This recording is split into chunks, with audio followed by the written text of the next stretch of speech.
All right. So welcome everyone to our new installments of Culture of the Left. Today we are talking about theater and the pandemic.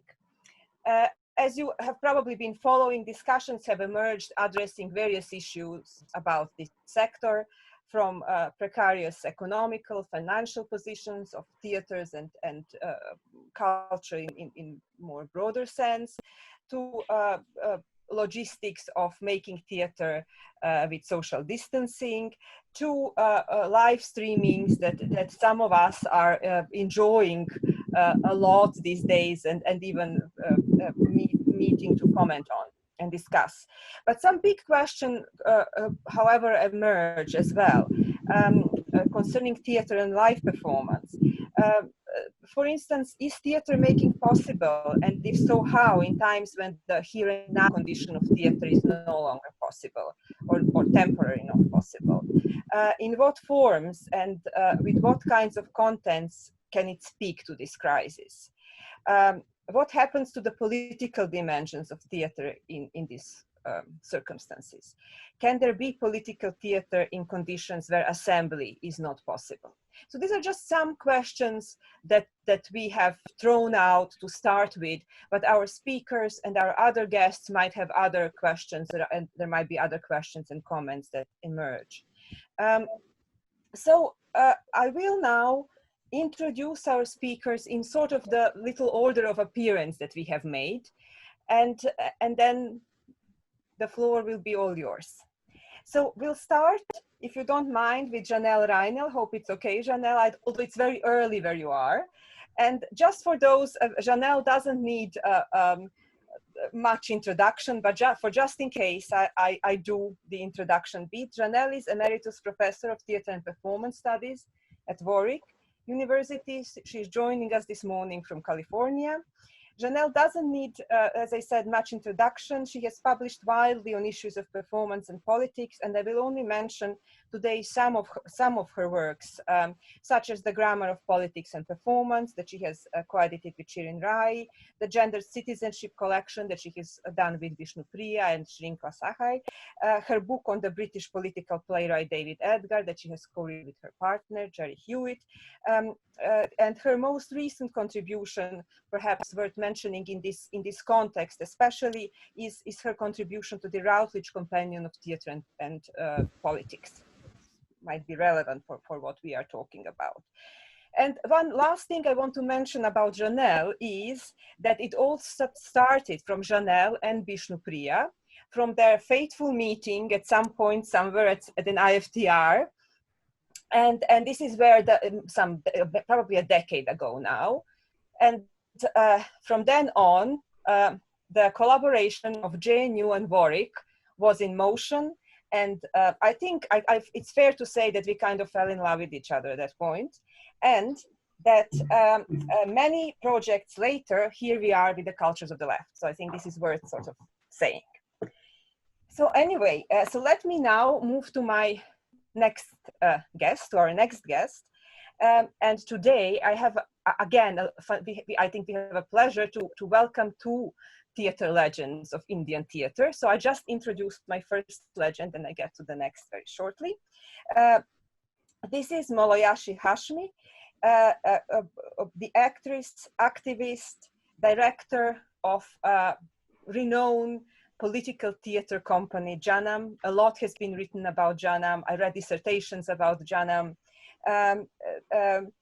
It's a company renowned for its political commitment, for bringing political theater to deprived areas, to people who may not necessarily always have access to theater. For actually, when we think of theater being brave and theater taking risks, I think with Janam it's almost literal. And maybe one specific things I want to mention is Malayashi's performance in the iconic play Aurat, which is considered a landmark feminist performance in the Indian context and beyond. So she's joining us today from New Delhi. Also, my next guest now, I have a great pleasure to welcome today Dushka Radosavljevic. dramaturg, theatre critic, scholar, educator, based in London Centre School of Speech and Drama. Duška has also published widely in our field, and I will only mention a few titles, including the award-winning monograph, Theatre Making, Interplay Between Text and Performance in the 21st Century, and some of her collections, such as Theatre Criticism, Changing Landscape, and the Contemporary Ensemble. And also her current project, the AHRC-funded project called Aural Oral Dramaturgies. And now I go to the next Indian theatre legend, our Maya Krishna Rao, theatre artist, stand-up comedian, social activist. I must say I first encountered Maya's work in Vishnupriya's lecture at Warwick University.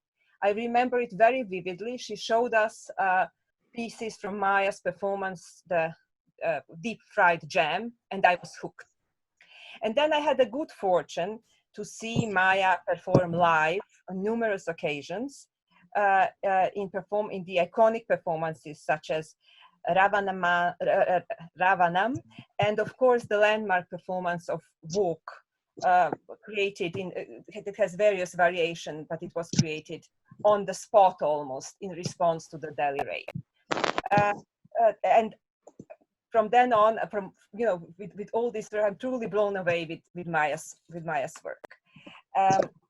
Maya has shared her lockdown diaries with us today, and it's a great pleasure to have her. And last but not least, and definitely back due to popular demand, is our Mark Fleischman, joining us from South Africa.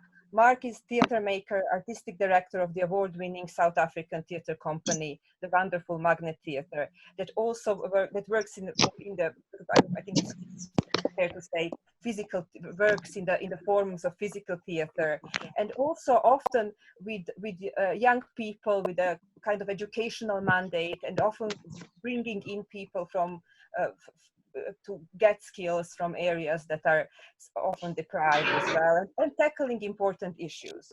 Mark is also professor at the Cape Town University. He has published, again, widely in our field, and maybe at this point I mention just one of his titles, and it is the book Performing Migrancy and Mobility in Africa, Cape of Laws. So these are our speakers for today. I shut up now and leave the floor to them.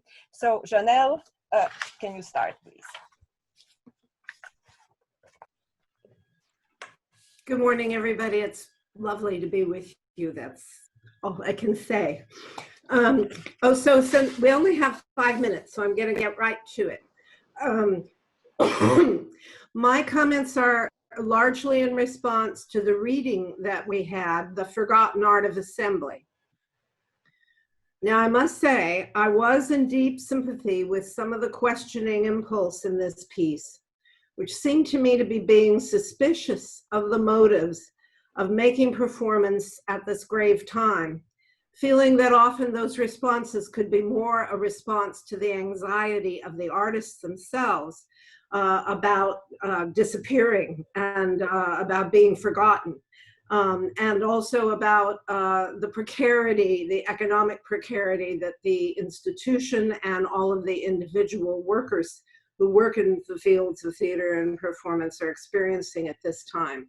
And I thought the critique was fair, and it resonated for me because I have found myself not wanting to watch much performance online and on Zoom and all the different ways that you can see it now.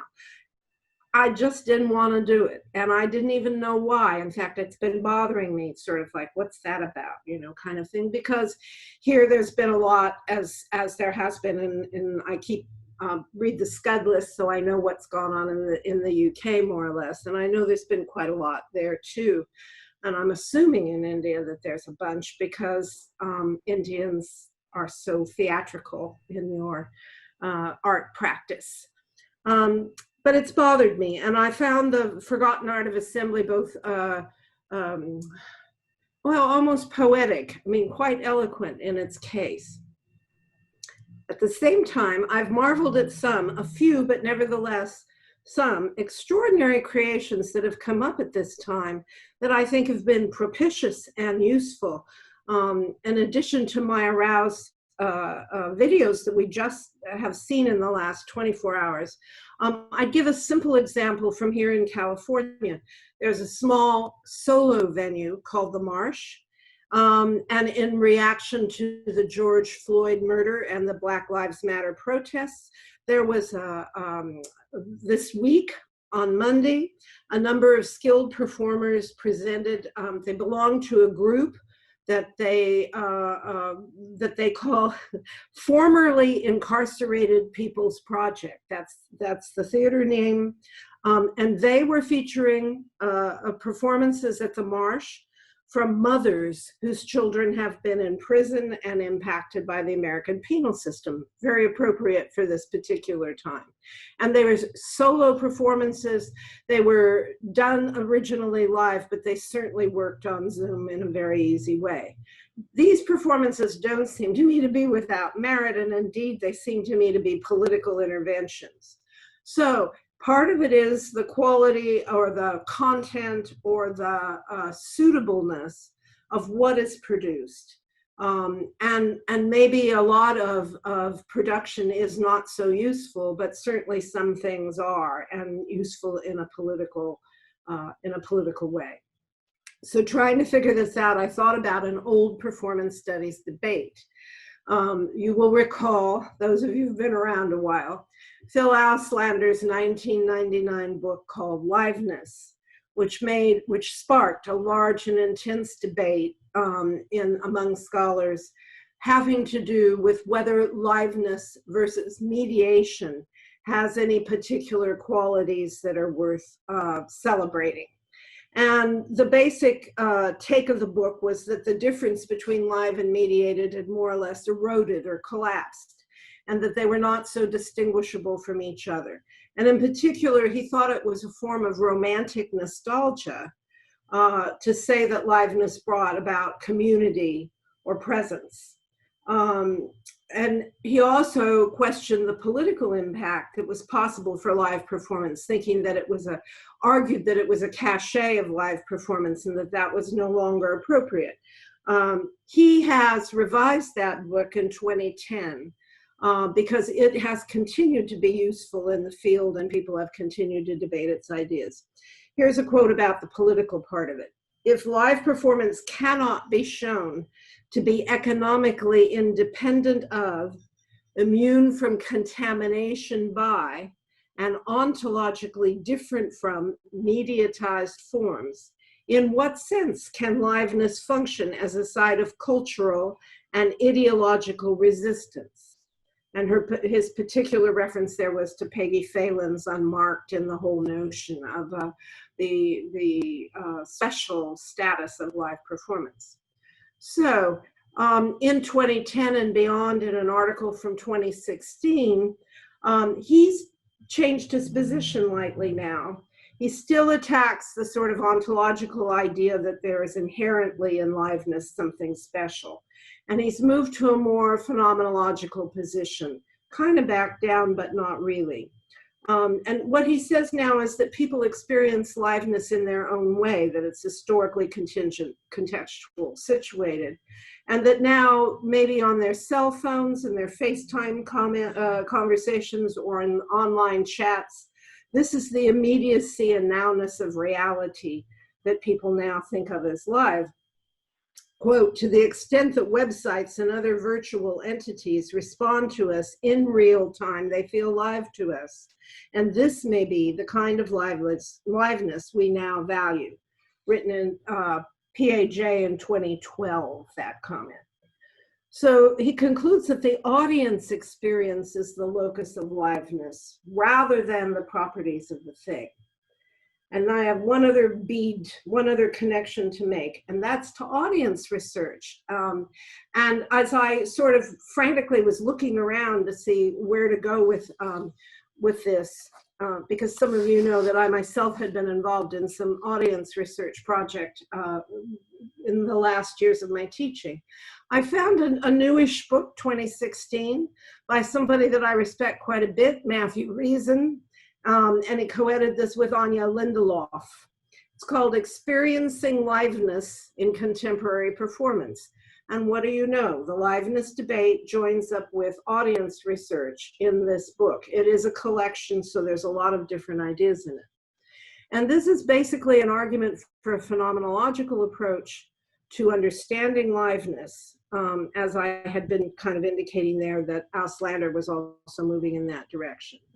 A shift from a focus on ontology, meaning the nature of the theater experience, to the way that different kinds of experiences are constructed between audiences and the performance in relationship to a specific particular time and place.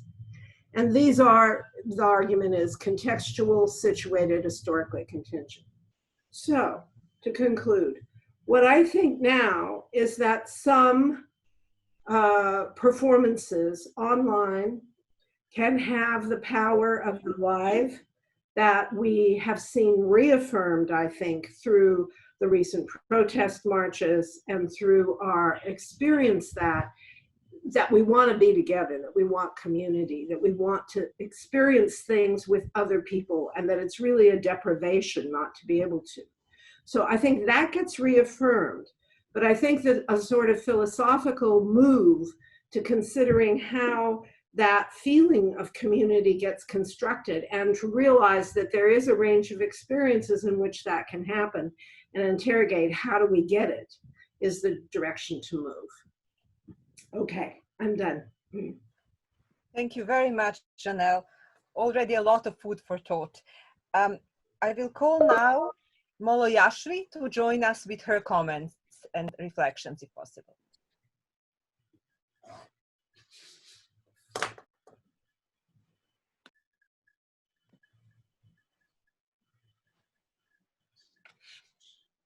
Yeah, hello. Can you hear me? Yes. Can you hear me? Am I audible? Very well. Yes. Yeah. Okay, fine. Hi, I am Moloishri from Jannatamach, and I have some very practical observations to make around this thing. The piece that Nicholas Berger had written, he begins with this thing. I mean, it's true. There has been a complete rush for online creations and, you know, uploading old stuff, new stuff, all kinds of things. And they are really of mixed value. So on one end, you have people like wonderful performers like Maya with completely innovative and very different kind of stuff, which is, you know, very engaging, to completely boring stuff, which I don't think many people watch. But, you know, in all this, I also feel that in our country, in India, it's really a very small percentage of people who actually have access to the internet on a regular basis. And this is something that has been seen by all these online classes that have been done for the school level. In government schools, you know, more than 80% of the students, they either don't have mobile phones, or they are not Android phones, or they don't have the bandwidth to, you know, conduct those classes. So I'm not even certain whom we are reaching. Of course, we are reaching some people, which is great. And in that, if we can do something innovative, that's wonderful. A lot of wonderful new poetry has been written, especially on the lives and the tragedies and the struggles of the working people, because the migration of the labor in India, people who were going back home and their travails and their, I mean, the absolutely terrible conditions that they've been in, people have written poetry about it, yes.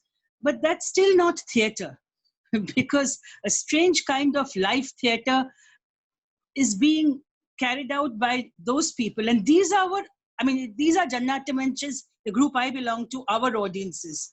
And if we are not there, where they are living, where they are working, where they are struggling, perhaps even dying, if we are not there, then there is, I think then our theater has no value. What do we do? And we've been feeling completely, you know, it's as if that we've been bound up. it's all very well to do, you know, some play readings and poetry sessions and, you know, feel very like, okay, some people have seen that's good. It keeps us engaged and all that. But I don't think that's really the theater, certainly not theater that our audiences have been seeing and that we've been taking to our audiences. And that is our, you know, that's these working people, they are our theater constituency and we cannot reach them online.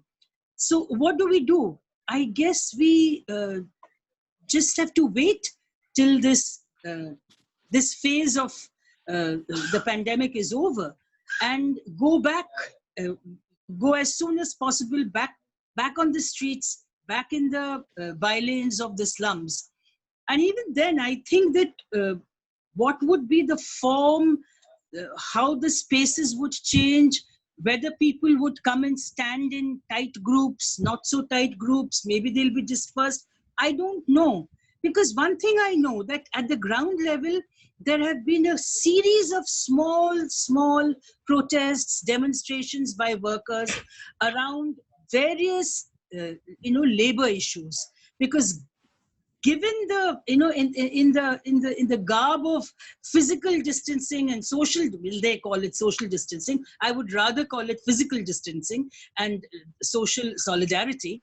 In that, you can't, so people have lost their jobs, but that also means that you can't get together for a trade union meeting. You can't do any protest. You can't fight. I mean, there have been a series of lockouts of small and big factories in the industrial area east of Delhi. Nobody knows about it. I mean, a bit of it comes in the papers, but beyond the point, we can't even do any kind of, large public movement because that's not possible. So what does one do? In those situations, I think we as theatre people need to go there somehow. I'm not sure how. I mean, physically going there is fine. That's not such a hassle. We can perhaps go there. But what do we go and do there that will connect our theatre work with the people? Because one of the questions that, in fact, a young person from our group raised, that, we will all be wearing masks. So how will we do our acting? Which is true. Our faces will be covered. So we will still have to. So, there are these practical questions about theatre making. And I think that that is something that I think we'll have to just come to it by and by. I don't think that anybody has concrete ideas about it. Many people have many ideas. We can have different kinds of masks, maybe different visuals which don't require too much speech. All that is there. So I don't know how it will work out, but I do know one thing, that a lot of art groups in India, not just theatre but other art groups, they have been consistently doing one work it's online, but through, when it's helping people on the ground, is to get, some kind of economic support for the people who've lost their jobs or who don't have, whether they're artists or workers or artist workers, in some way or the other to support them. So this initiative is there at the ground level, and it's, I think, much more than we know about it. So we have in fact tried to collect money through our friends and through the trade union that we work with to support people. But theatre is something that we've not been able to take, and that is something that frankly rankles, because if we don't do that, then what the hell are we doing? It's not enough to think about it, and it's not enough to write about it. We need to be there where the struggles are, like we've always been there. And I think that's something that we just have to do, even if it means some of us being ill. I don't know. Maybe that's the thing. That's all I have to say. Thank you. Thank you very much. A lot of powerful stuff. I think we're going to go back to it and talk about it more. Can I ask Dushka Radosavljević to join us now? with her thoughts and comments. Yes, hello. Thank you so much for inviting me to speak as part of this particular panel and as part of this illustrious group of people. Thank you. So I found your invitation and those questions you posed, Sylvia, really interesting in terms of, you know, how we think of, let me just try and actually quote them back. So can theatre, so what happens to political dimensions of theatre and political theatre as such in these circumstances? Can theatre performance be political when theatres are shut and the audience can't congregate in the here and now? And if so, what form? Is this situation forcing artists to think about new forms of theatre making, new dramaturgies, and or theatre curating? What is the socio-political role of theatre in this moment? And finally, can we perhaps envisage how a post-pandemic theatre might be? And I'm sort of coming at it from from my interest in how we make theatre, which is the current interest of my research project, which you mentioned at the beginning, Sylvia, that I'm working on at the moment. So how are our strategies for theatre making changing, not only in relation to COVID, but COVID has become kind of a parameter within my thinking in the course of this research project. My attention has been drawn to two particular examples during the lockdown. I've tried watching, you know, the streamed performances. I've tried kind of just watching my children do storytelling at home, you know, as a means of kind of meeting that need for live performance. But actually, these two examples that I want to highlight briefly here today are the ones that really made me think about how artists are really responding or can respond to our lives being sort of primarily dominated by these particular technologies that we are dealing with at the moment, like Zoom, like you know, our computers, the digital sphere, and so on. And in a way, it's kind of also awakened a certain curiosity in me for that whole area of post-humanism, which I have reservations about, but somehow it kind of brings that agenda up again in an interesting way. I've also found what Janelle has had to say earlier really interesting in relation to liveness and Auslander and the move towards the phenomenological approach, which we can certainly come back to today. But so just to show you, am I able to share the screen with you? I just wanted to briefly kind of give you a visual marker for these two pieces that I wanted to share with you today. I don't know whether that's possible. Okay, so yeah, here we are. Dushka, I've given you the way to share screen. You can. Excellent, thank you, Priya. So here is Annie Dorson's piece from 2010 called Hello, Hi There. It is a piece that was performed in a theatre. It was made for a theatre space, and I'm sure some of you might be familiar with it already. But it was recently streamed again as part of the Theatre Times International Online Theatre Festival.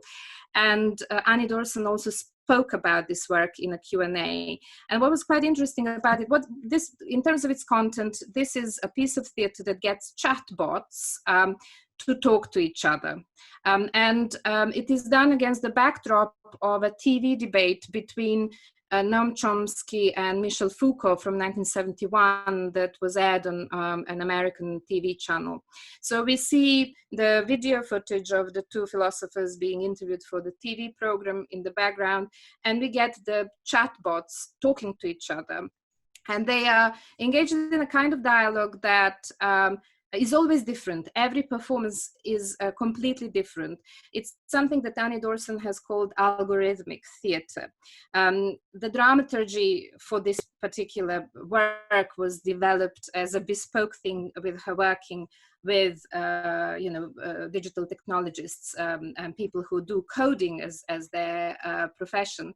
So the idea was that the chatbots, the robots that are channeled through the two laptops on stage are engaged in a dialogue that is in some ways related to the backdrop of Foucault and Chomsky talking to each other, but is a kind of a distinct interaction in its own right.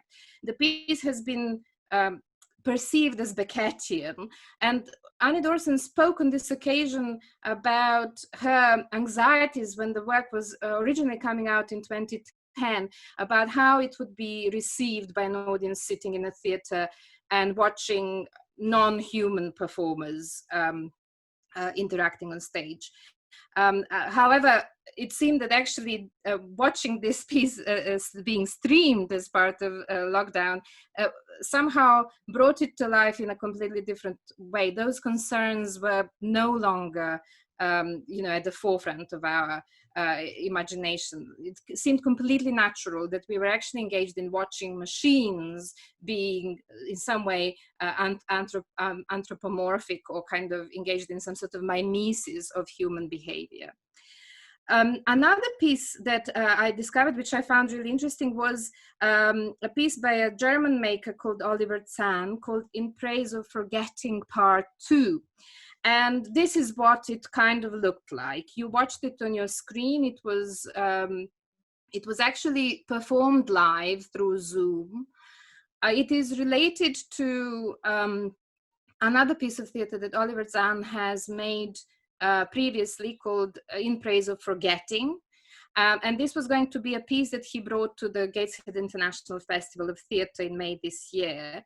But because of COVID, obviously, all of the festival had to become digital, and he decided to remake that piece that he had made for a theatre for this particular online purpose. So what in the theater was a piece, very briefly, the work comes out of his ethnographic research. He engaged with an archive of recordings of displaced Germans after the Second World War, the German migrants who came from outside of what became Germany after the Second World War and moved into Germany as part of the sort of post-Second World War migrations.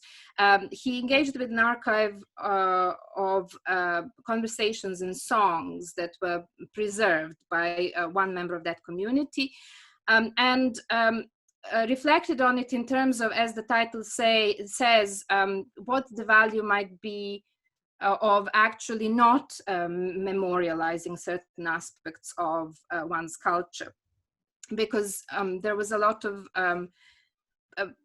taboo material involved in this particular project, and so in performance, he performed this by having the archive of these reel-to-reel tapes on the stage in a Jenga formation, which he then pulled out. He interviewed the archive. He pulled out each tape as he asked a certain question.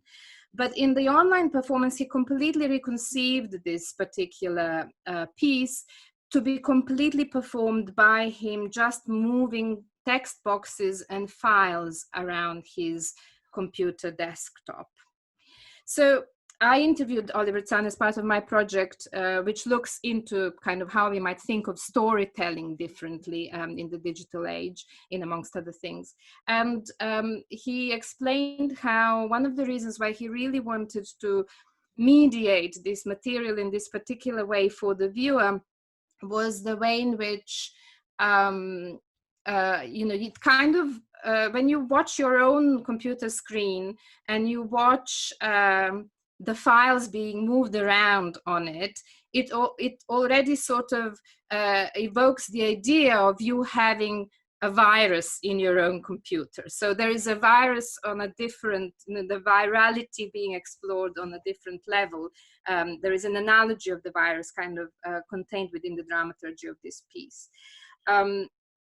So I was thinking about these pieces in terms of how they respond to the circumstances, in terms of how they deploy different ways of making theatre and performance that actually bypass the question around assembly, which was the article that I wanted to actually share with you for this purpose. But actually, my interest kind of is more in the area of what we can actually engage in terms of live theatre without being able to assemble. And in this respect, I'm also quite interested not just in the politicity of the content of these works, some of which are political. Oliver Zahn's work is explicitly so, but actually, how might we think of the politicity of form? How might we think of the potential of this form to be political in itself? And here I kind of become interested in that whole area that Janelle has mentioned around Matthew Reason's work and the engagement of the audience. And it's something that I've also thought about already in my own work, the extent to which the audience can be co-opted into a co-authorship role in this sort of work. So that's a question I'd quite like to pose to you today. Thank you very much, Duška, for these fascinating examples and a really good question we should return to. Can I now call Maya to give us her reflection? Maya is coming on. Sorry? Wait 5 minutes here. It's only for 5 minutes each. She's jumping. It's 5 minutes. Oh, yeah, I'm not saying that I don't want to look at her. She's just happy with that you're back. That's all. Oh, I think something. What is this? Have we got a Zoom crasher of sorts? No.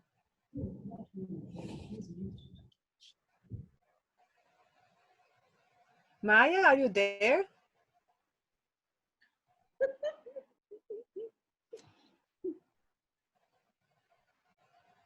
Maya? She doesn't seem to be here. No, let's see. Oh, I mean, or we, let's have a look. Should I call her?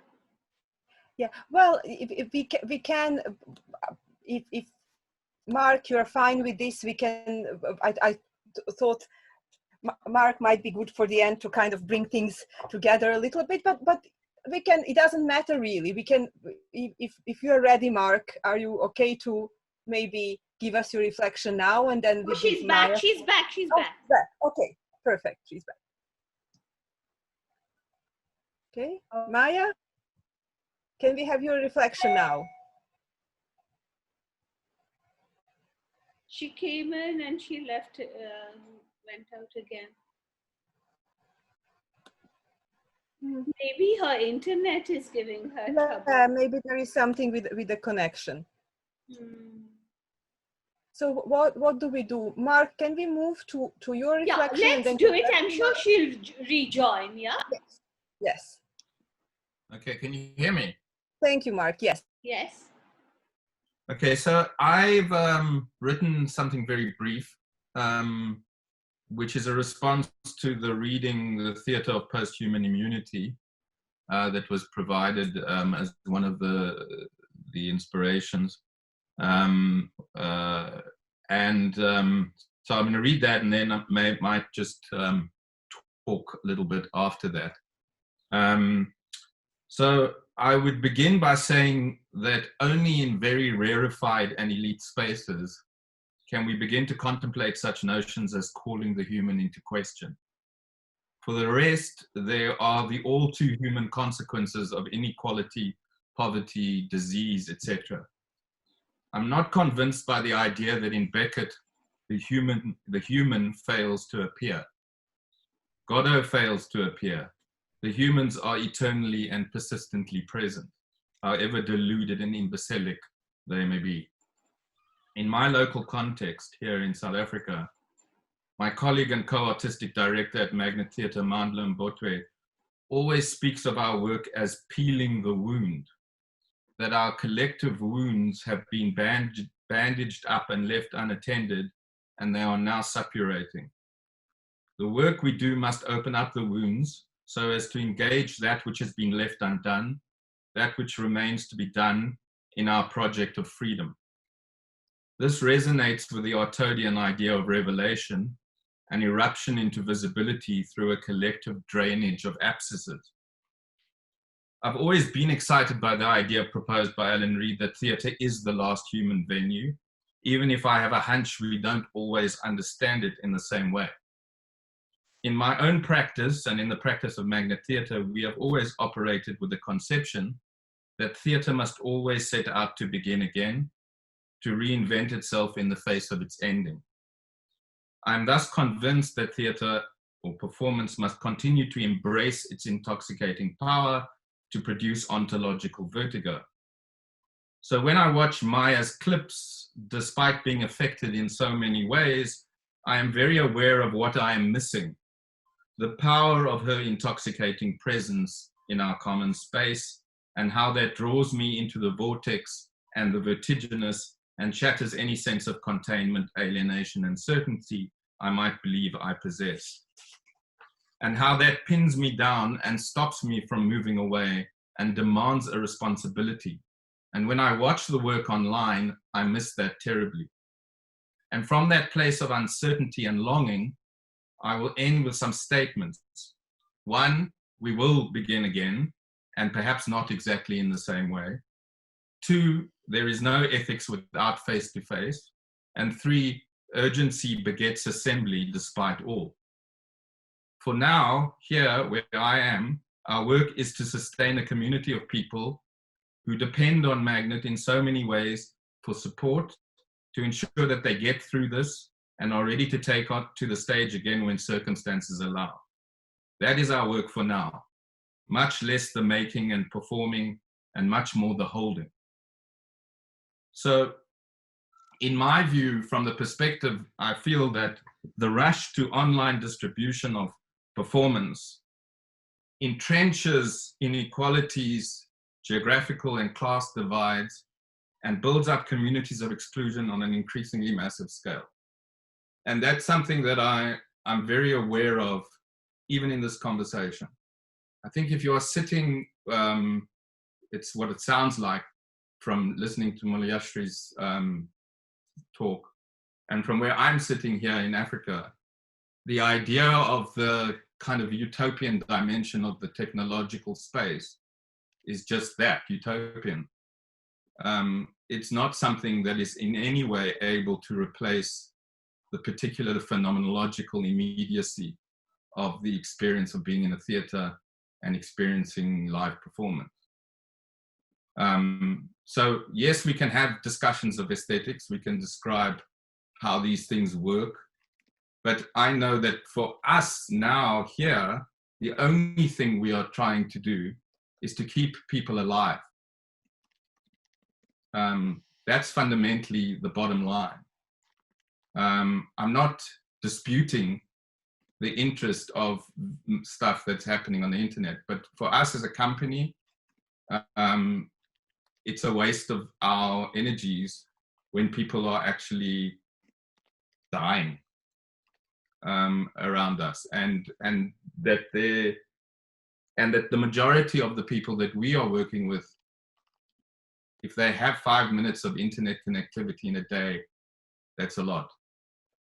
So my sense is a double sense, a sense in which there is an absolute belief in the vitality and energy of theatre and its capacity to survive, and that it will come back in some way.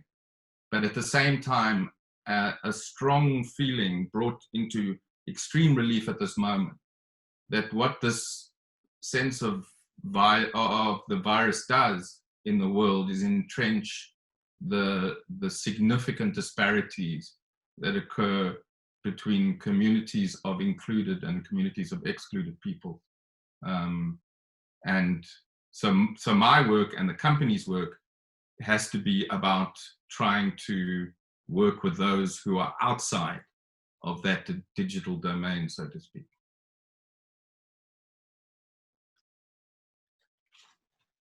Thank you very much, Mark. I think this is very, very interesting and very powerful. is Maya with us now? Yes. Yes, good, good.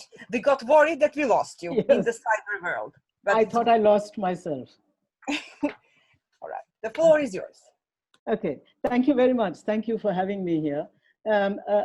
All my remarks are going to come from a personal place. I haven't been studying the situation in a more general way, either in India or the world around. So I'm speaking really from my own very tiny lockdown. We call it lockdown in India, the lockdown experience.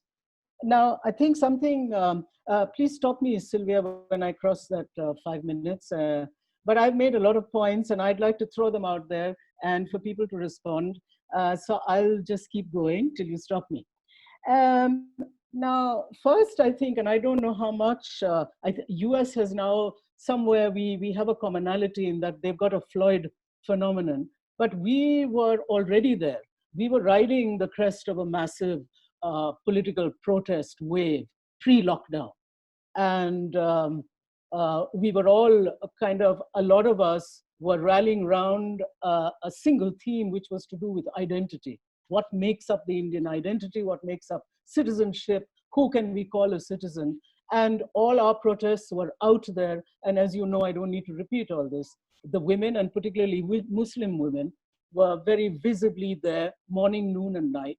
And a lot of us were going around to these various protest sites and performing. And it was all out there and visible. Now, and it was to do with somewhere to do with the person, to do with identity. Now, then comes lockdown. And as you know, in India, this is unique. We were given 4 hours of preparation, which is no preparation at all. Neither is the state prepared, and certainly we aren't. And the lockdown is clamped, and we are taken by complete, not surprise, utter deep shock.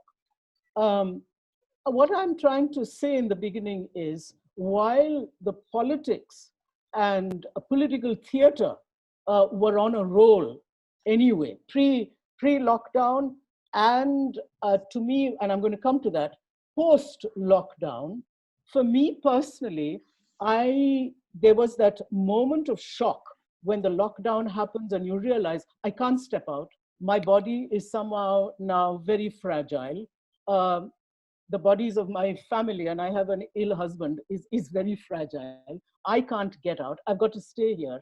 And the restlessness of that, as Mark said in his presentation, you're so restless, you've got to do something with yourself. And so you're just buying bags of food and going to your neighborhood area. And in my case, ironically, it happened to be those very same, the protest site that flagged it all off, Shaheen Bagh, where thousands of women and people, lakhs, would sit there on a given day.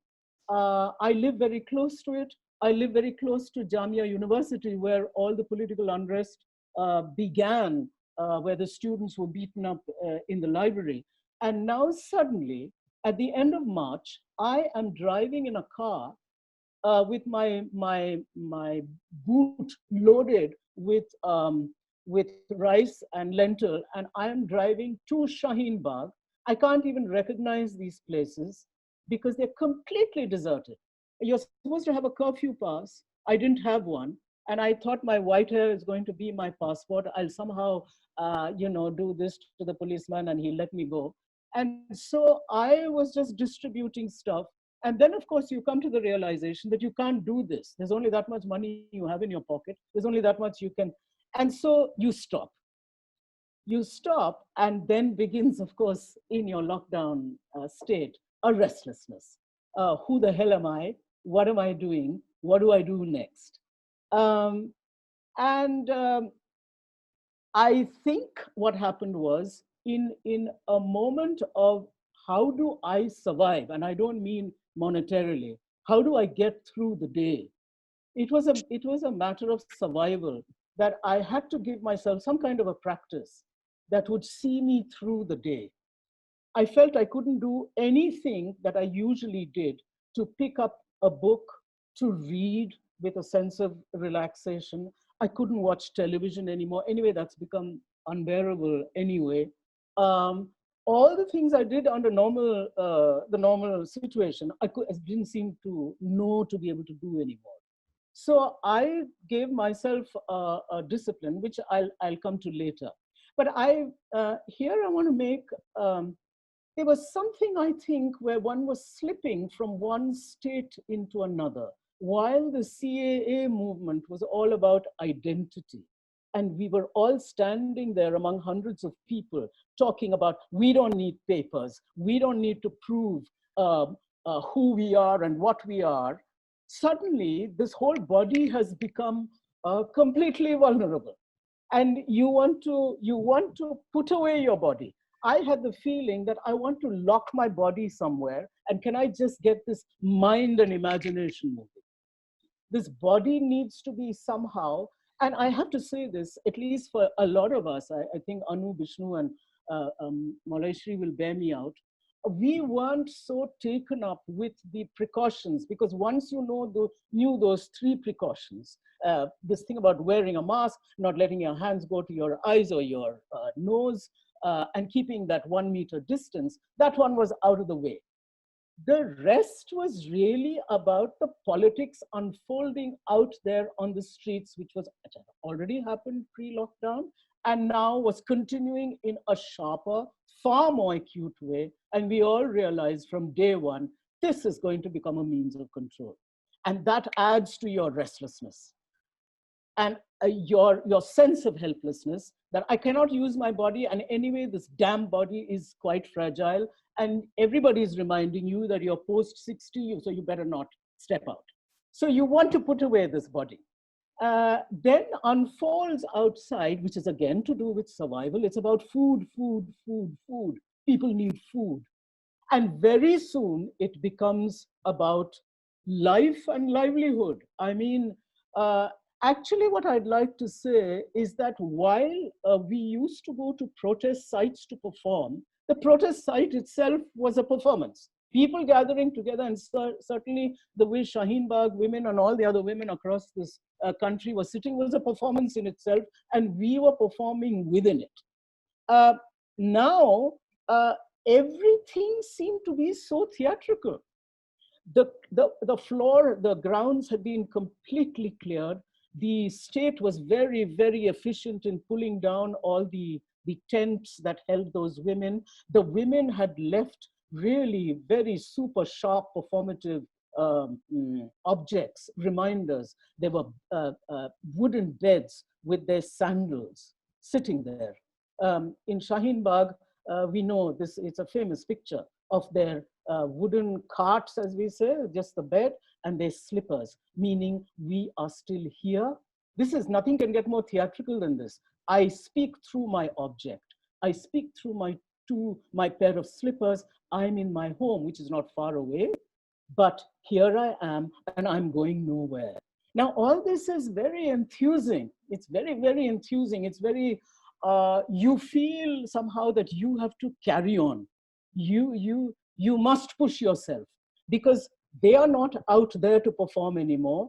So they've gone in, you better do something. I remember being struck by this. And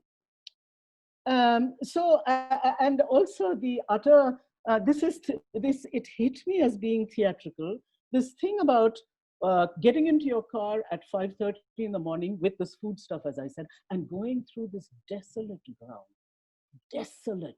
You've performed on the same street with hundreds of people, and right now it's desolate. There's not even a police. If at all you find anyone, it's only a policeman. And it's all unrecognizable. It's pregnant. It's like as if it's waiting. It's waiting for another kind of performance to happen in another place. And so you, yeah, so just to come back to myself, I had to give myself a discipline. And what I told myself was, I will get into a room, my same rehearsal space. I don't know what I'll do, but I must come here every other morning while the rest of the house is asleep. I must get in there and do something with myself. Now, I knew without knowing it, without articulating it to myself, I knew very well that even though for many, many years now, I don't know, 35 years or something, I've been quite used to a camera in my rehearsal space. I was very clear from day one that this camera is not going to record me. I'm not going to use this camera to record me performing and then loading it on. Because as we all know, a single camera shooting a performer is neither theater nor film. It's just rubbish. It's okay for documentation, which you will send that to a co-actor, or you will send it to your music designer, sound designer, and say, this is what I'm planning. But otherwise, a single camera shooting a body is of, I don't even know the camera well enough to set it in a way. So, and in any case, as I said, I had the sense that my body had disappeared. I had the sense of the body having disappeared, that it was in cold storage. And I think it was somewhere from the deep, recesses of the mind, I wasn't articulating any of this to myself. I just picked up this mobile, and I did this for a few days without knowing what the hell to say into this mobile. And I kept telling myself, you get a sign, you must read the sign, and then you must just go for it. And it so happened April 14 is a Kerala festival day. And I told myself, if you don't damn record yourself today, you'll never do it. And you have nobody to tell you to anyway, one makes solo, and so there's no director and there's nobody to tell you, okay, let's get into rehearsal. So you have to keep giving yourself this sense of discipline. So I just picked up this phone, and I had long ago created this character, part of a comedy show, very much patterned on my grand aunt. And I picked it up and I just spoke as her. I jotted down a few notes on the side, and I had to look at them. I couldn't just, I'm not used to improvising with a mobile in my hand. So I needed some notes there. And I told myself, this better be short and crisp. Now, this short and crisp has come to stay with, I'm noticing with other performers as well. There's something about this short and crisp, that your audience is out there, you don't know where, and you can't see them. And yet the only way you can establish a tension with them is through time. There's only these few minutes, I'm with you, and then I'm gone. I've lost you and you've lost me. And as we all know, theater is nothing without tension. And so you work in unknowingly all these little devices and tricks and systems to keep yourself going. Now, on the other side, what's happening is this, because of the lockdown, all these, when I say CAA, what I mean is our whole citizenship, anti-citizenship protest that was pre-lockdown. Many of those groups morphed into fresh groups, and a lot of them came online. So I became a member of at least 3 or 4 massive WhatsApp groups. They have changed they changed even their names depending on the current political crisis. So it started with food relief. And so it was amazing. Your audience was in your home because you picked up your WhatsApp and everybody was sort of talking to each other about, Arey, I've got, by the way, these are also times when you remember that Delhi had a huge carnage, another tiny in the sense of not national, a pogrom in the northeast of Delhi. And so people were trying to get food. There were people without homes. What do we do? And now we have lockdown. So you can't even, how do you get these people who've been thrown out of their burnt homes and to get food to them? And these are the messages you're reading on a daily basis, not from 1, not from 2, but 20s and 30s of people are talking to each other, and you're silently, you become the audience. You're not the performer. You become the audience to this drama that's playing out, but it's real, it's not theater. It's reality playing out on these WhatsApp groups. I cannot tell you how much this has fed an adrenaline, an energy, an imagination for me. Without that, there is no way in hell I would have put out any of those clips. Maya, I think, sorry. Yeah. Do you want another minute to wrap up? Because I think this is a very good moment to perhaps stop and take some questions. But if you need a minute or two to kind of bring up your other points, that's fine. Okay. So I just created this character. She's a creature of the lockdown. She has no pre-pandemic existence. She doesn't belong to that world. She woke up, she was born only in this pandemic world. So, and because I'm in lockdown, she is present in the home. I don't meet anybody else. So there's nobody else to distract me. So I can open my laptop and she's there. And it's like I converse with her every day because, as I said, for a good 9 or 10 episodes, so that means about 20 days, I had to be with her because I told myself every other day, I must record the way she looks at the world. So I'll end with that. And then if there are more questions, one can. Thank you. Thank you very much, Maya. I took a lot of notes as you were speaking because you kind of conveyed through various practices, from artistic practice to sort of simply being a socially conscious citizen and bringing food and stuff like that. A lot of these questions that might have been touched upon as we spoke, and also that have already emerged in our chat. So shall I start with the questions that are already in the chat? Shall we start with that? And I encourage our guests, our speakers, our listeners to send us questions, or just kind of give us a sign if you want to ask a question or give a comment. So these are particularly good maybe for what all of you were talking, but also builds very nicely on Maya's examples. So from Janelle is the question of solidarity, and Janelle, please feel free to jump in and maybe if you want to pause it yourself, or I can just read what's there, and then if you want to add more. So the one question is, what is the solidarity issue about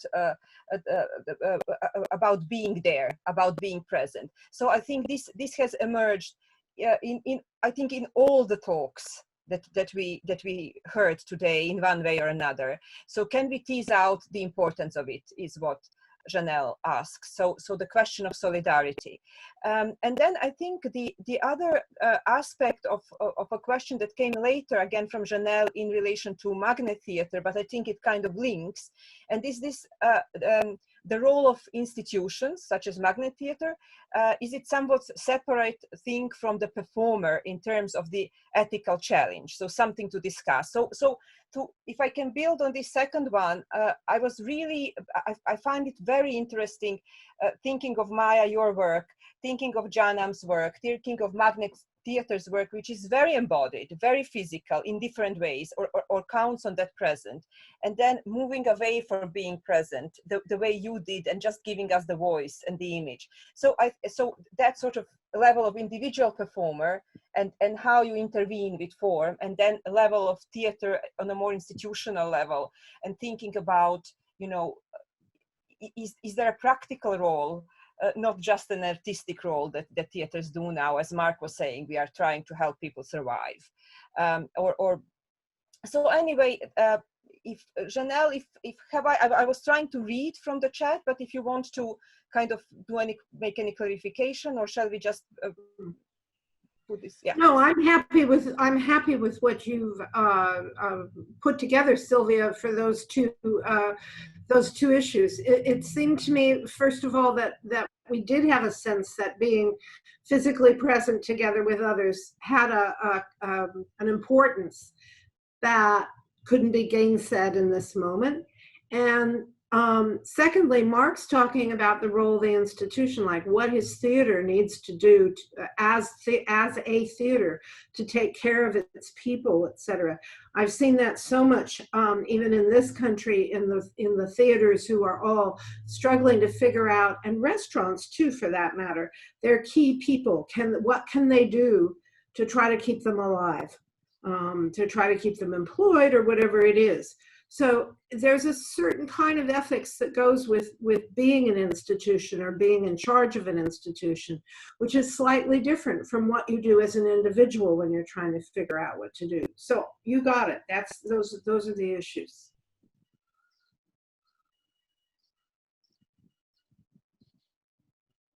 So whoever of our speakers wants to take it from here.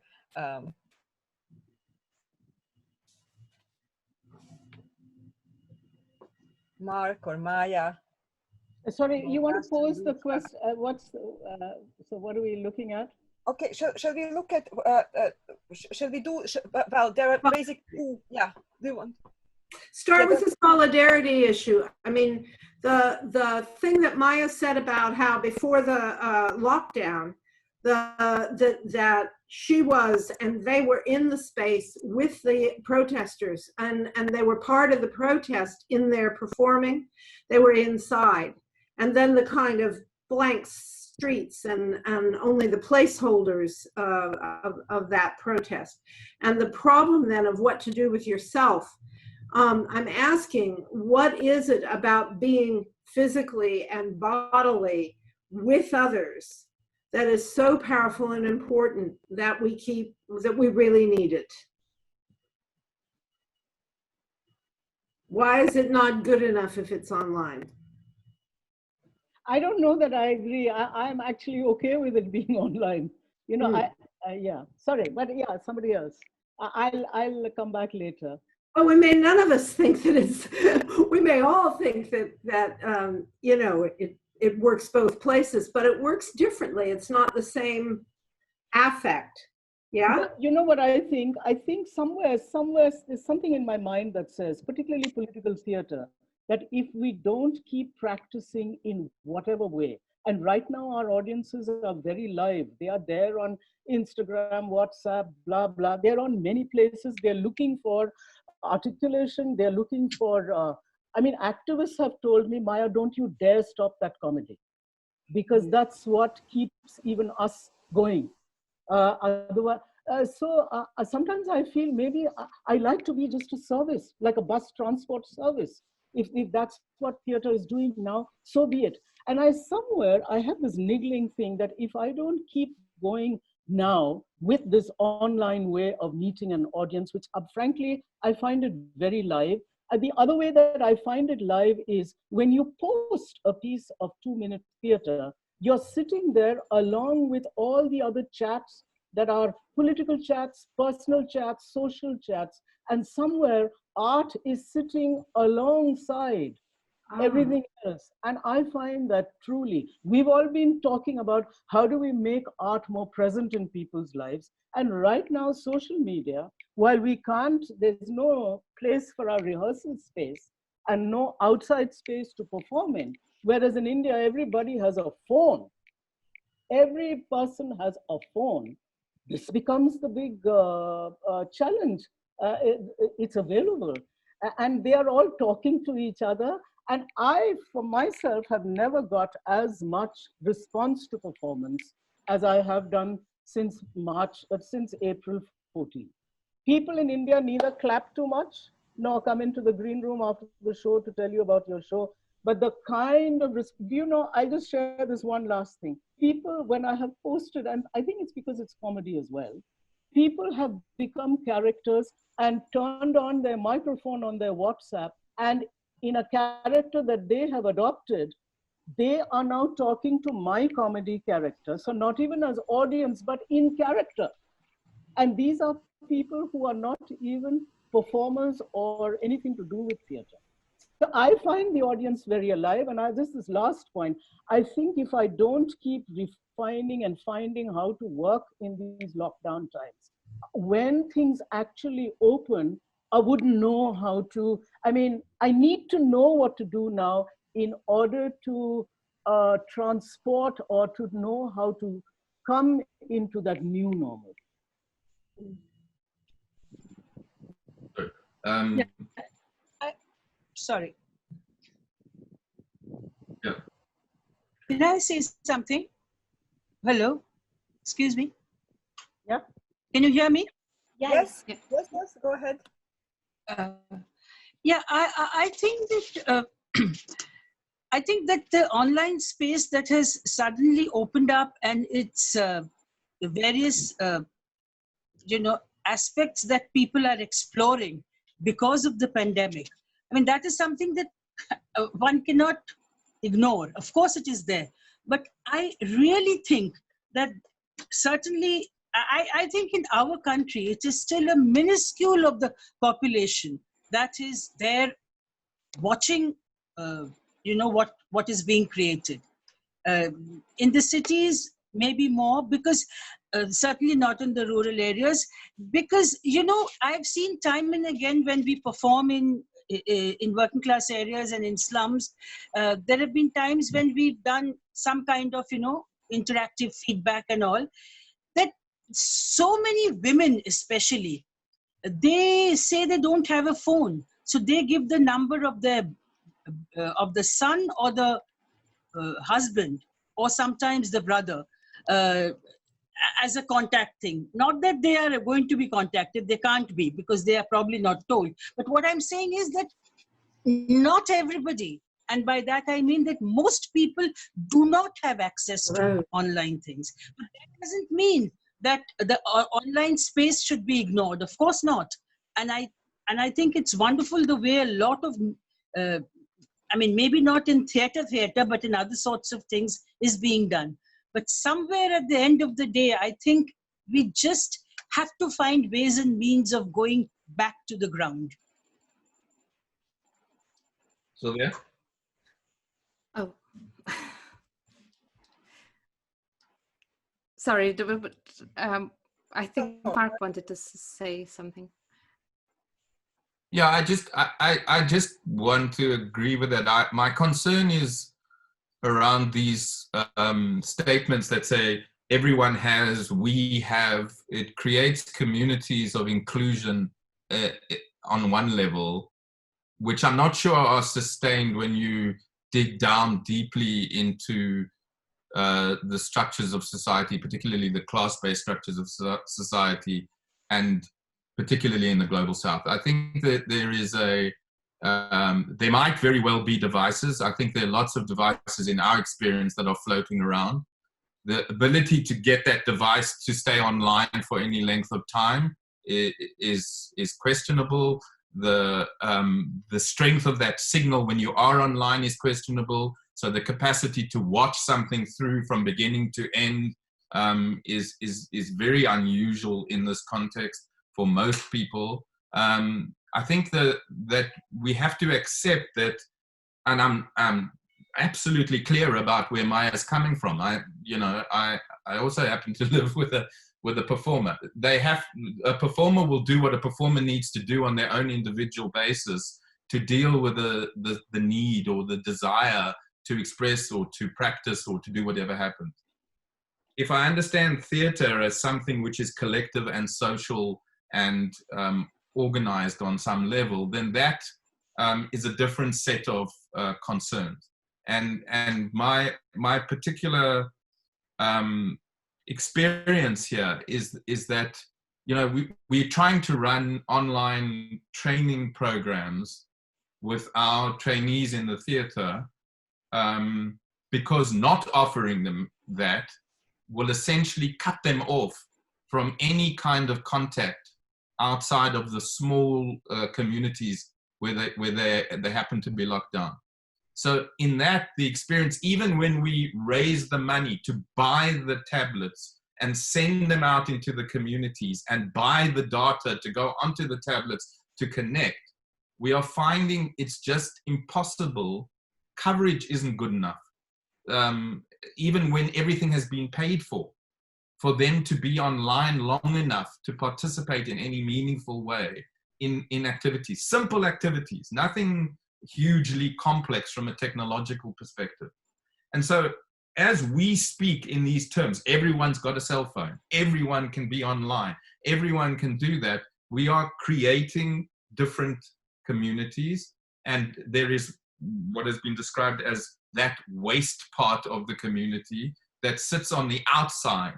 So I'm interested in that, in the article, in the way that it distinguishes these notions about immunology and the way in which the body is set up to resist all foreign invasion, or the latest thing of allowing a certain amount of foreignness into the body in order to deal with any viral invasion that might come from the outside. All of these metaphors, for me, express the condition of the world, which is becoming in greater, more sharper relief now as a result of this particular condition that we live in. I think from an Auslander point of view, Janelle, my feeling is that I don't think even Auslander could imagine the reality of what we're living through now at the time that he was writing. And you know, that would have been almost an absurd construct to even consider that the majority of the world's population would be locked down and only have access to an online space. That the possibility. My sense is what the Black Lives Matter protests have shown is that urgency will beget assembly. When it becomes urgent enough, people will go together. Why that is, I'm not a psychologist, but I believe that is what the evidence shows us. And people will come back to these participation with whatever levels of risk that involves, and take whatever precautions we are told to take when the time is urgent enough. Can I just add one sentence? It's already begun in India, that a protest has already begun. Workers are protesting. They're not just walking, but they're protesting within the walk, which means assembling. It has already begun, and it is the opportunity is already making itself calling us to go there. I was just thinking about this question around institutions and the ethical challenges, and actually I was just thinking about it in terms of how it's become. In this time, it's actually been very difficult for institutions to actually be proactive in any way. It's all kind of come down to individual responsibility and individual agency, and in a way the protests that are coming, that are rightly happening, are a result of that, a result of individuals taking exercising personal agency in relation to a problem, because institutions have in various ways failed. And I think that's quite an interesting kind of result of the COVID lockdown. But also another thing that I keep thinking about that actually integrates all of what we've been talking about, and I've been very humbled by what I've heard Mark say about the situation in South Africa, and how technologically it's been, it's not been possible to do the same sort of things that are happening elsewhere, that we might be taking for granted here. But I think what we all have in common, actually, whether we are coming at it from the point of view of an artist or an academic or an individual, with a political consciousness and so on, is that in this situation we are all basically we are all in a position where we have to improvise. We just have to improvise. It's become really impossible to plan, to set strategies, to set, to predict, to project, to strategize. It's all somehow come to this level of improvisation, of just responding to the circumstances you find yourself in the best way you can, I guess. Thank you, Duška. This keyword improvisation leads us actually very nicely to a question that we have got in our chat box. So I will kind of read it maybe a bit short. So it's from Mimanasa, and she asks, it's a question for Maya, but I think it can be a question for, to reflect, for everybody to reflect on.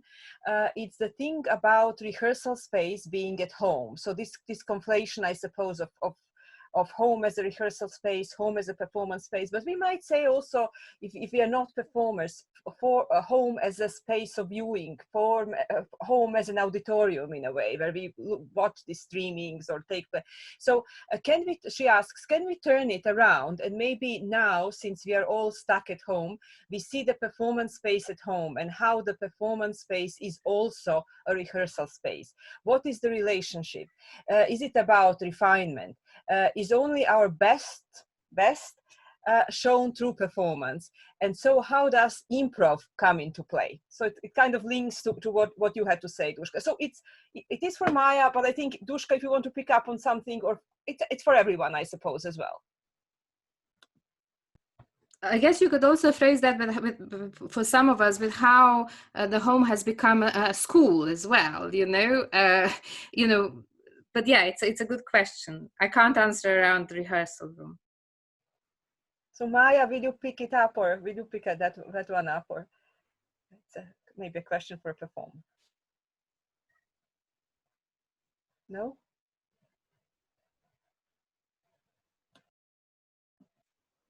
Okay. Just unmute, Maya. Yeah.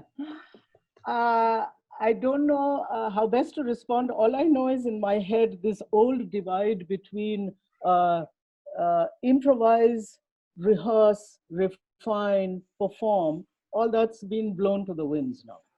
Now you improvise with yourself as you're putting down a text for your comedy piece, and then that kind of flows seamlessly into recording it, and you're imagining the audience that's listening to it. So the audience is already in the home, even though they are not present.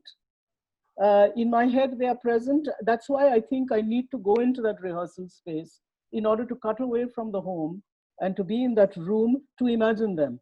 So all the old definitions don't exist for me anymore.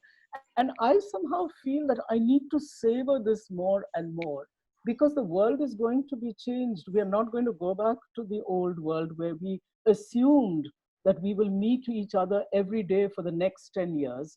I think we're going to be in a situation where this lockdown and non-lockdown will go on playing ping pong with each other. So if I don't know how to be a performer in these lockdown days, and then to take this experience into the semi-non-lockdown, and then to go back, I feel I need to be the skilled worker now that needs to be able to understand where's my audience, how has it changed, how have I changed, what's the new way.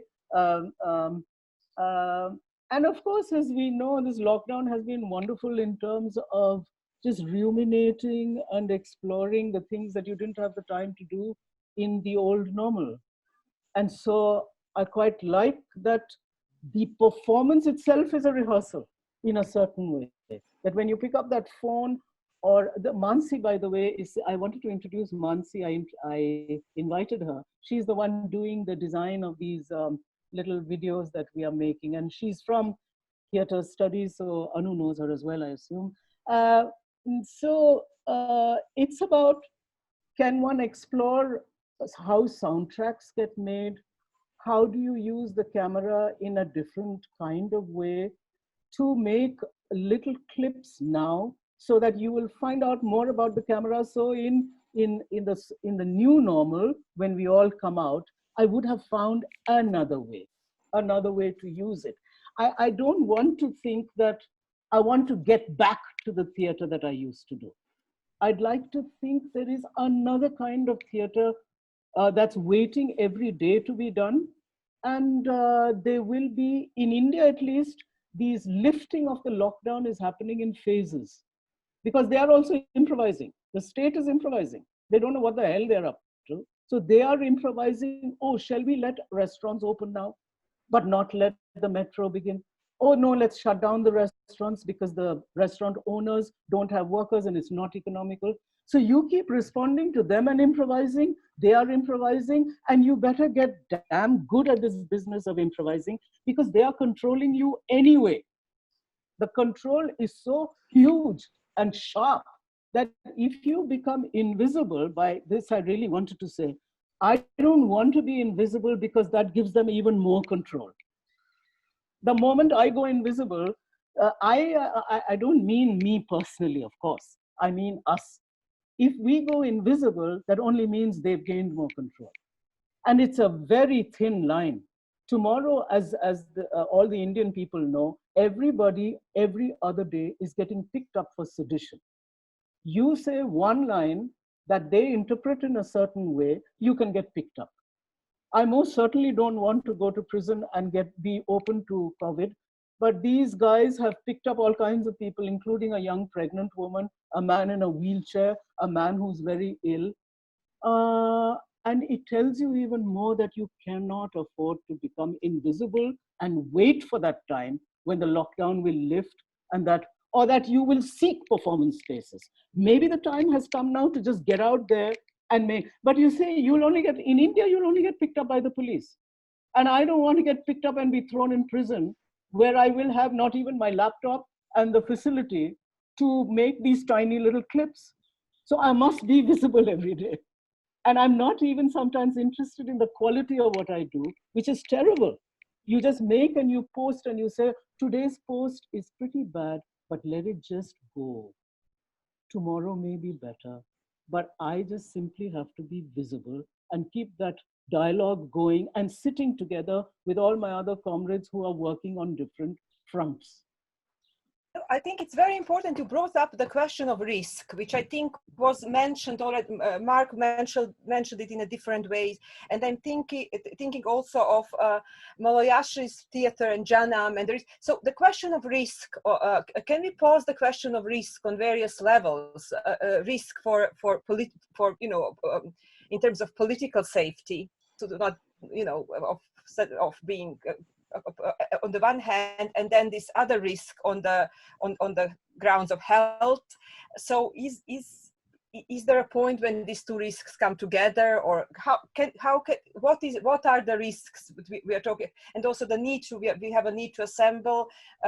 Maloyashi said there is a difference. We might need to think of spaces differently. So I think this is maybe masks. So we are thinking of different risks. Some risks are risk assessment might take us to new forms. Some are health risks, some are political risks. So how do we balance the health risks and the political risks? And then, I don't know, it's a difficult question, but if people have a...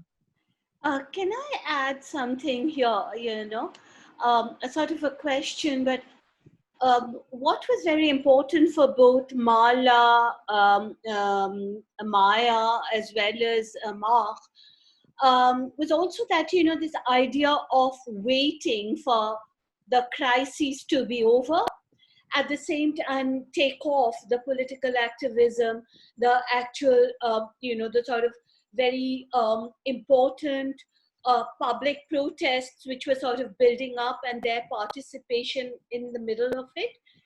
And I think this is very important in what we are discussing, because we are looking at the idea of a return of a political theater, which is still, waiting that this crisis has happened. It's going to change the situation in such a way. Because I've also been, reading and taking part in a lot of discussions among theater people who are really very worried about the idea that state funding are going to stop. Theater has always been part of, the state's protection, sort of protectionism and funding. And while the neoliberal economy, corporate economy is going to be restored, the state, what the state used to do, they'll use it as an excuse to stop that sort of funding. So art, theater, everything is going to collapse. And particularly the big theaters in Europe, sometimes, the German government has come in to sort of help the theaters and things. So there's that whole point that, theaters are not going to be the same.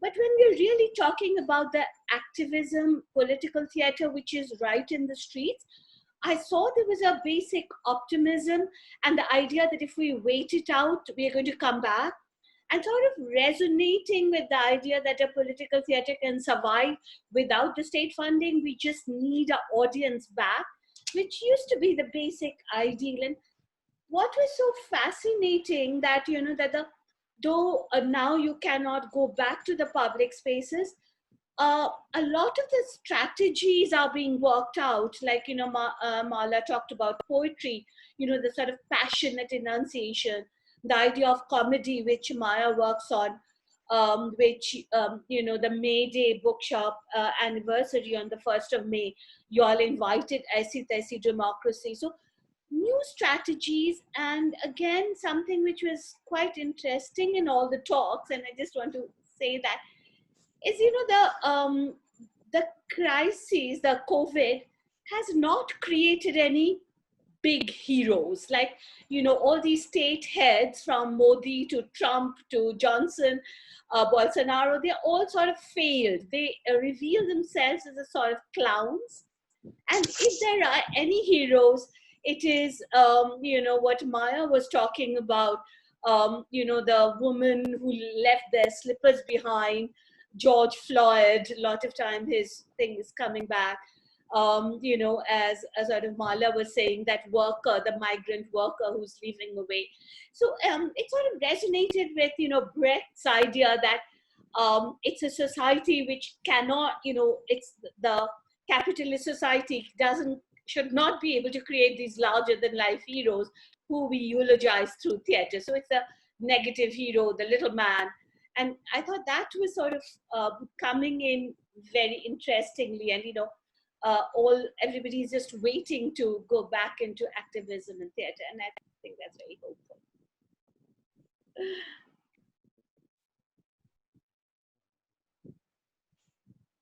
Any comments or questions to that? Or any other questions or comments for people listening in? Yeah, I have something to say. Yes, somebody talked about the risk. Yes. Well, I think performing on the street, performing where people live and work and struggle, I think there has always been an element of risk in that. And I absolutely agree with Maya that the whole point is not to you know, put up a, you know, false bravado and get picked up, but to quietly keep on working among the people. That's important. So it's a fine line that you have to sort of walk on, and I think that's what we'll need to do much more in the future. I think that line is becoming finer and finer.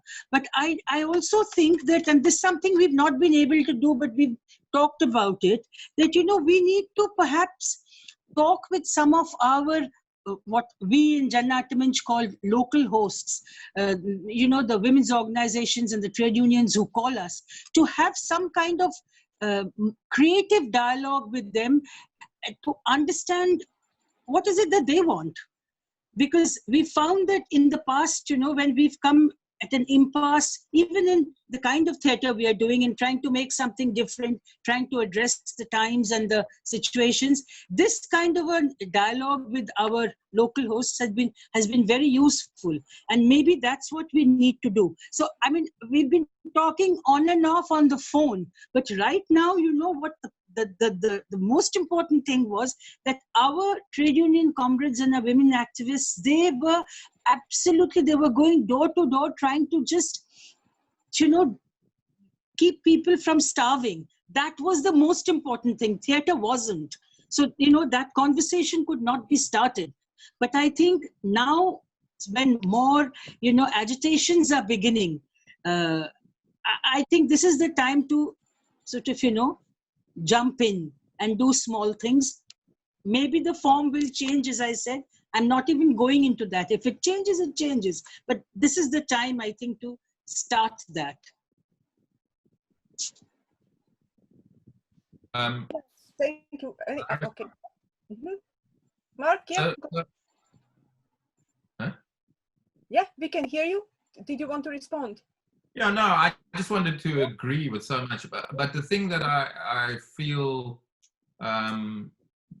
very strongly is that we're moving into a different phase now of the pandemic, in the sense that we're moving out of that lockdown phase into the phase of re-emergence, if you like, or something. So yes, there might be second waves and return to lockdown, but essentially the task ahead is now how to be together. So the question is how to emerge, how to assemble, how to be in contact with other people as things open up. And I think that issue, that question, how to be with other people, is the fundamental relationship of theatre, because that's what we always ask ourselves. What is the relationship? It's not just what am I going to make, what am I going to say? It's how am I going to bring that into relationship with an audience? So that fundamental theatricality is that, I mean, you know, that thing of making. I mean, if I go back to your article, Janelle, that about theatricality, performativity, that article that brings the idea of theatre as being, or theatricality as being, essentially on one level the moment of contact between the audience, and so creating the conditions for perception, creating the conditions for seeing, bringing the relationship together. So if that is, in some senses, this whole emergence into the world again is theatrical. And in my view of making, that's always been primary.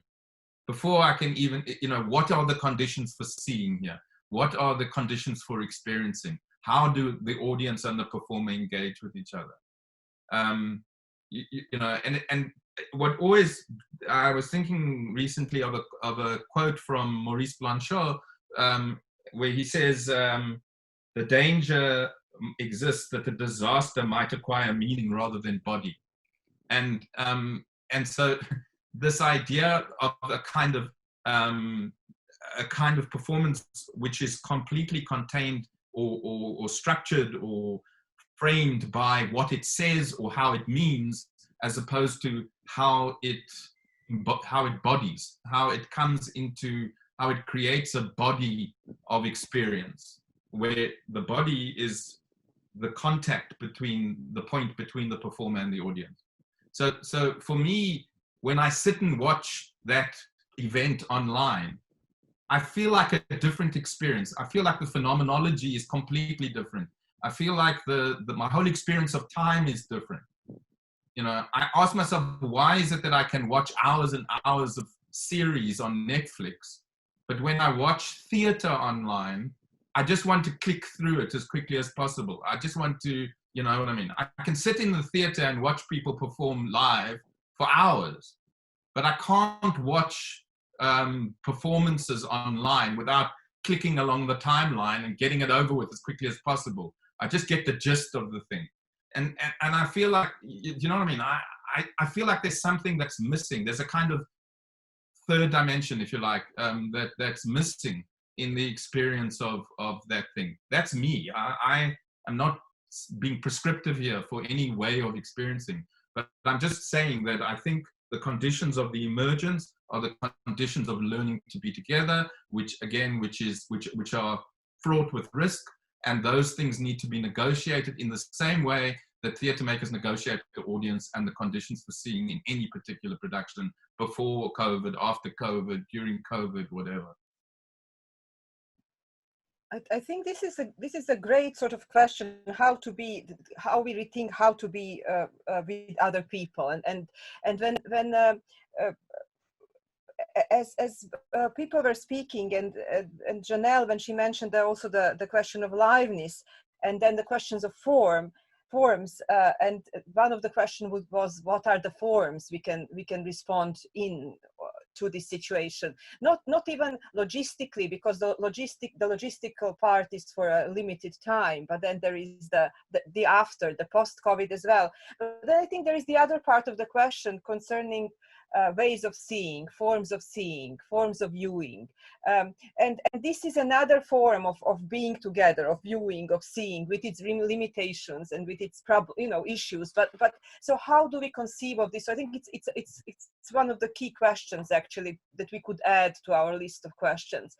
Now I'm aware that it's getting late in some parts of the world, not all. But so shall we draw it slowly to the close? Maybe some last reflections, some last questions from the speakers, but also from people listening in. If you have a question, if you have a comment, please, that's the last, this is the chance. I had a question. Yeah, And this is to all the speakers. So yes, there is a certain compromise that has happened live performances, but what about the audience that found it earlier a bit challenging to access such performative space, like say in terms of timing or maybe geography? I mean, one could not travel or one didn't have the money, but now they can see these performances, they can witness, they can be an audience which they weren't due to some reason, maybe safety. Like say for me, it was not always, I live very far from places where performances usually happen. For me, it is easier to watch them online or see an international performance because I can't afford to go to all these performances or access them through archives. Not everyone has that kind of membership where one can. But now, because it is readily available online and because usually it is not that much money, it is easier to, I mean, so there's also an increase in audience of some kind. I'm not saying that compensates, but what about that? This is a very good point, actually, to kind of flip the argument a little bit. So to our speakers. Yeah, I just wanted to pick up on that for just a minute to say that I think this is one of the changing conditions under which we are living, and it's been coming for quite some time. There was a time when there were no performances, there was no video, and people trying to research performances. You would go to the archives and look at the little clippings of the reviews or something, and that was sort of, and the photos sometimes that were taken of the show, and that was sort of the only way you could do that. And then it became the case that there were videos that were made, often by the theaters, but they would not let even researchers, even academics, look at them. They were protected. They were part of the theater archive, but they were considered, I don't know, something that should be safeguarded and not shared. Maybe because it would take away from the theater. I don't remember anymore. I remember those days. So gradually, more and more stuff has come online. And I think that has had a democratizing effect on making performance available to people. If you just think how much we use in our classrooms to be able to share with our students performances that they could not afford to go see, or are live in remote locations and would never get to see. So at the same time that everything that we've said this morning is going on, there's also a gradual change that keeps happening in terms of what is accessible to people online and through stuff like YouTube. And I believe that is increasing all the time. So it's interesting to think about how important is that, and what is its political potential. So thank you for bringing that up to us, because I think it's a point.